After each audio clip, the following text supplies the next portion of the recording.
Hello and welcome back to T-Moe's World and to week 5 of season 4 2025, and we are at the Indianapolis Motor Speedway, the road course, with the Fanatec GT3 challenge fixed. Yet another track I have never raced before, and fun fact, I had to switch the driving line on when first practicing the track because I really didn't recognize at first which was the right way to go. But after a few laps I could do without the driving line, and times of 1:25 or 24 came quite fast to me with the usual 1 hour of practice that I managed to get. I have done 2 races here, 2 hours apart, and I'm going to show you both of them. The first race in a bit more detail because much more happened in that one. But as usual, before I let you go, if you enjoy my videos, please leave a like, consider subscribing or leave a comment. That would be greatly appreciated. And with that, see you after the intro.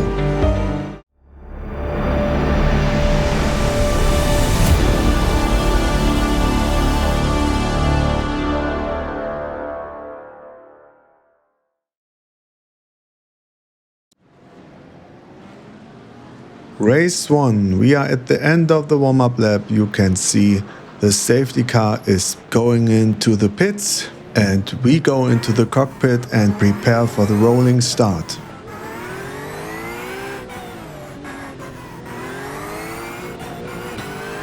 I hesitated a little bit and that did cost me 2 positions. I was qualified on position 8. Let's see if I can keep at least position 10 through the first turns of the lap at the end of the straight.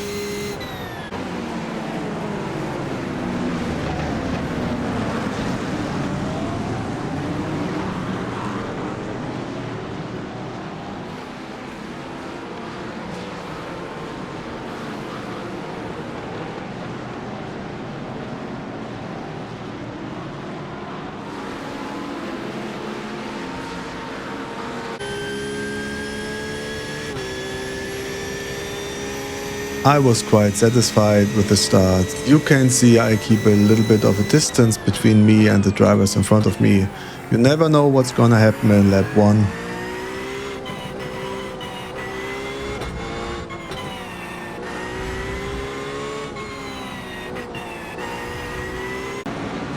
The driver on position 4 makes contact with the driver on position 3, who loses control over his car, and that causes this big chaos and gives me 3 positions. So I'm now on position 7 and let's see what happens next.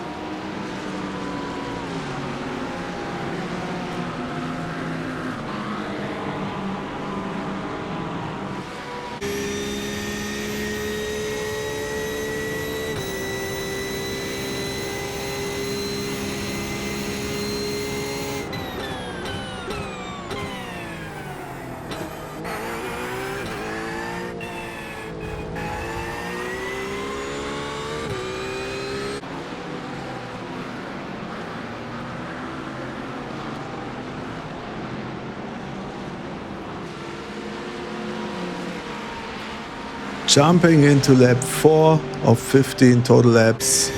All is fine so far, but here I totally missed my braking point. I braked 200 meters too early. I think I lost my focus, expecting something to happen in front of me, but nothing happened other than I lost the position.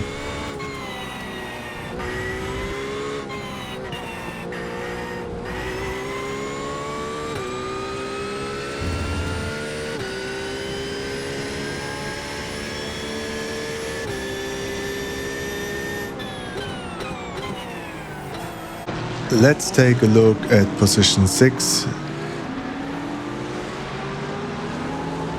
That guy just loses control and that gives me position 7 again. Jumping into lap 5 of 15 laps. Liam is closing in from behind. And so far I can keep him behind me. Let's see for how long.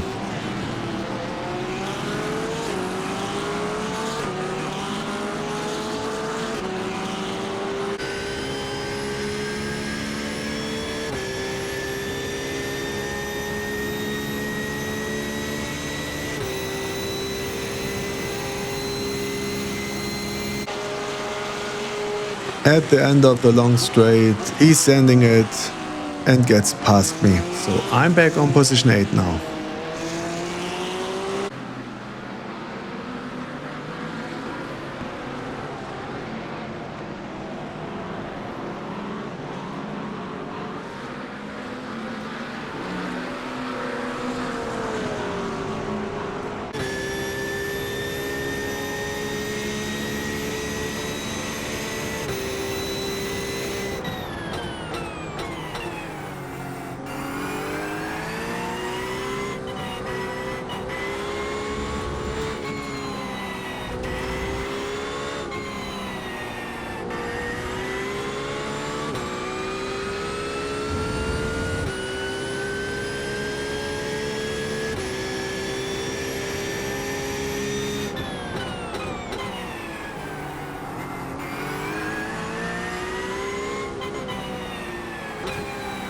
So here Liam has an off track in front of me, and I thought for a brief moment that he would spin, and that caused me to flinch and to lose my position to Wim.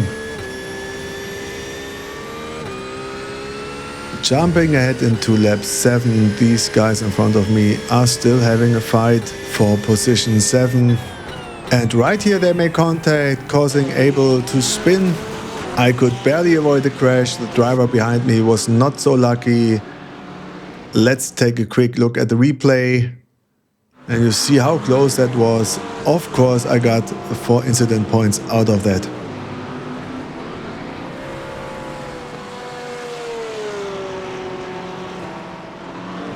Jumping into lap 9, I'm still on position 8. Behind Liam, with Jesse being about 2 seconds behind me. Meanwhile, that Porsche in front of us loses control, which gives me and Liam another position. Again, Liam gets an off track here and shows some insecurities. And let's see if I can get past him.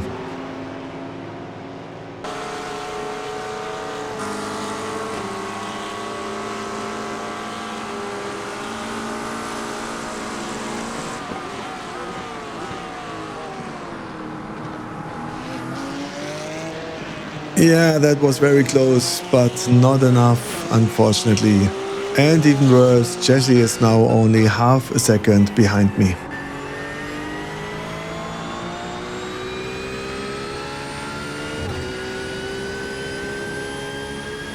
Jumping into lap 12, you can see Jesse still very close behind. I was preparing myself for being attacked, but then I thought, wait a second, I know this guy. And then it occurred to me, we met in season 2 of 2025 in one of my first ever GT3 races, where he crashed into me just because I might have been a little too slow for his liking. Back then I thought that crash was avoidable. And that got a bit into my head, so I focused even more on my driving and not to make any mistake here. However, I was also prepared to let him pass if he would make a serious attempt to overtake me. But of course, he has to earn it.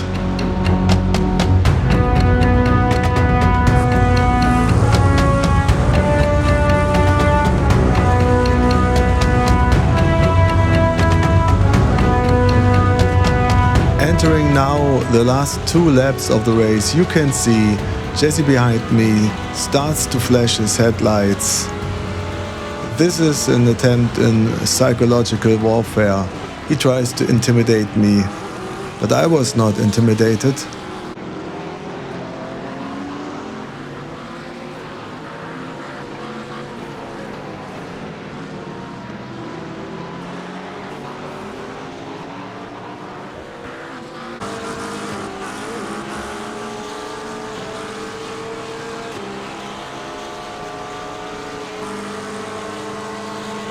As you can see, the flashing of headlights is going on and on.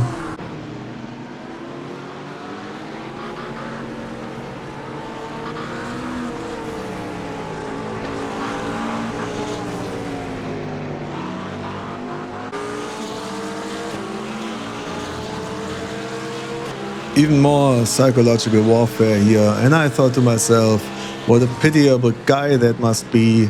Just go for it, just make the move.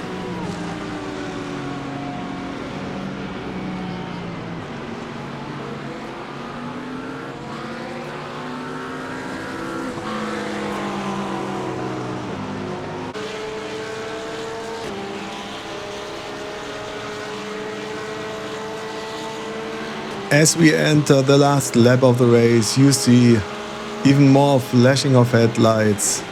And while that distracted me only a little tiny bit, I thought to myself, how ridiculous is that?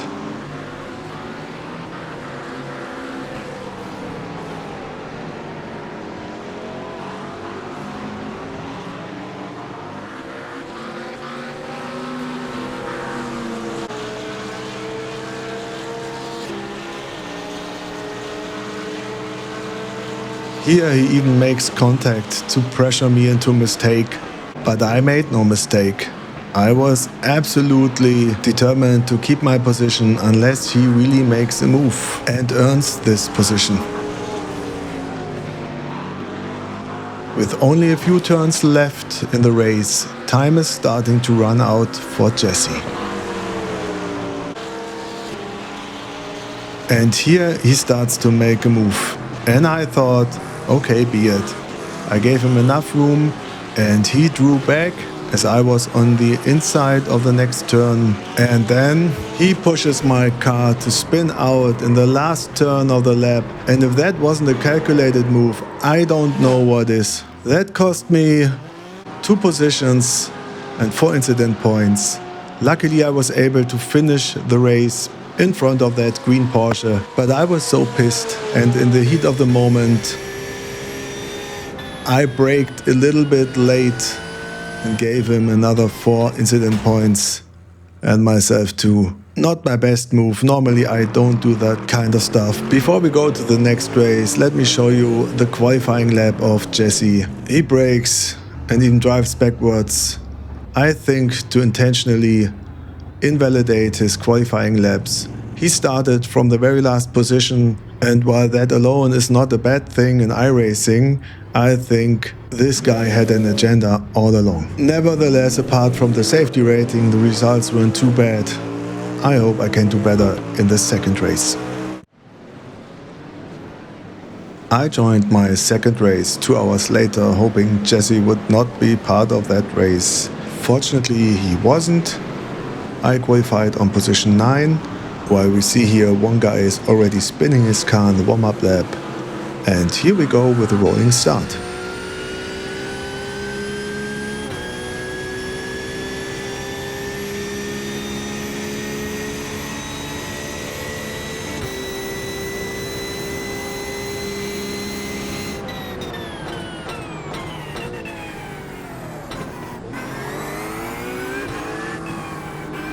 Some close racing already going on in the first turn of the race, as usual, fortunately without any incidents.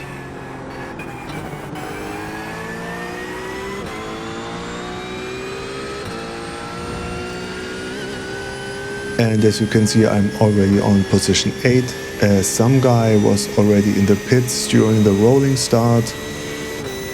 And as we're approaching a tricky combination of turns with cold tires, let's see how the rest of lap 1 will be.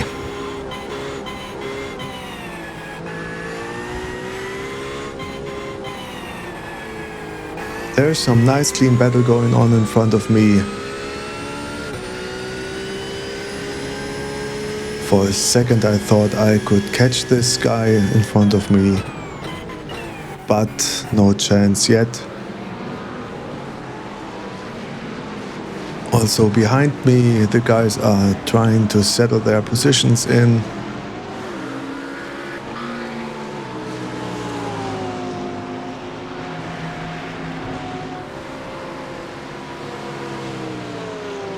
But nothing really changed until lap 5 of 15. The driver on position 4 makes contact with the guy in front of him in turn 1, spins his car, loses a lot of positions, and with that I'm now on position 7.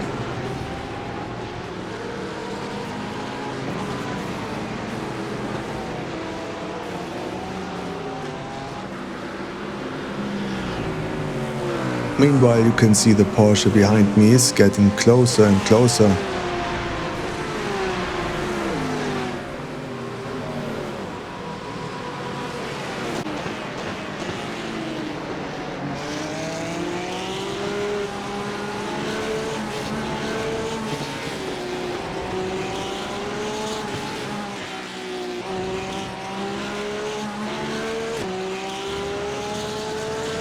You see that? This is how you use your headlights to indicate you are now making a move.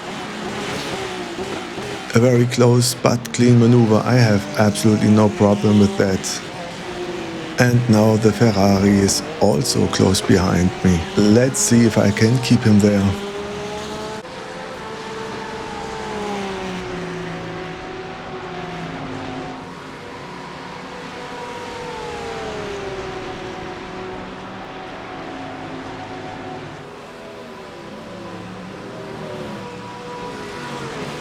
I could keep him behind me until lap 7. Will he try to overtake me now?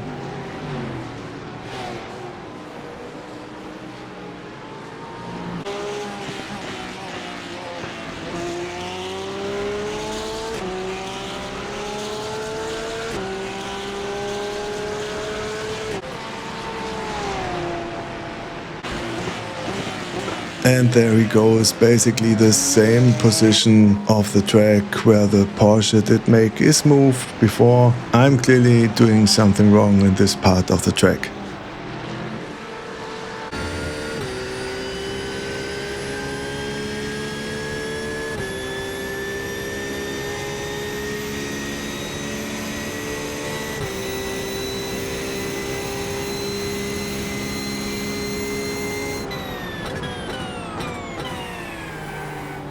Keep your eyes on the left part of the screen.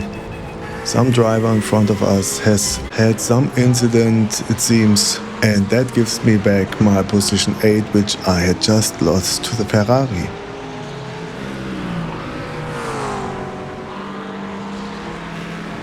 And really nothing else happened in this race. Only one more thing, the driver on position 2 loses his car. And that gives me now the chance maybe to get even one more position before the race ends.